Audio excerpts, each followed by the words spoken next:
Bilang isang Pilipino na wala sa aking bansa, wala sa Pilipinas, ah, lahat para sa lagay na sa kaisipan ko naman, lahat naman ng Pilipino makakatulong sa pag-unlad ng Pilipinas eh. Kahit maging nasa Pilipinas ka o wala.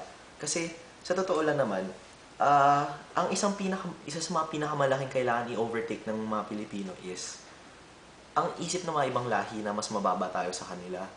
Kasi kung kahit saan ka man pumunta, maging mapunta ka sa sports, maging mapunta ka sa trabaho, maging mapunta ka sa ah, just general society, ang tingin nila sa Pilipino ay sobrang baba. Either one, domestic helper ka.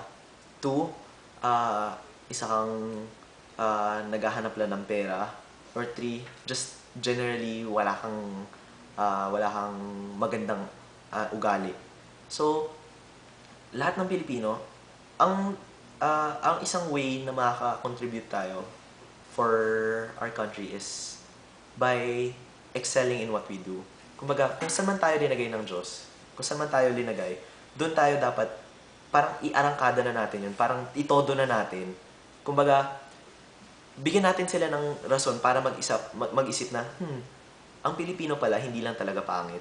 Marami rin tayo nagagawa maganda. Kasi, sa totoo lang, siguro naman, for sure, nararamdaman nyo yun na pag pinuntahan tayo ng taga-ibang lahi, parang isip nila sa atin, parang mga malalabo to, hinahanap lang nito libre, hinahanap lang nito makaisa sa tao.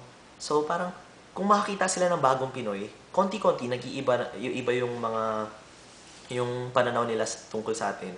So konti-konti nababago natin ang Pilipinas at yung image ng mga tao sa Pilipino.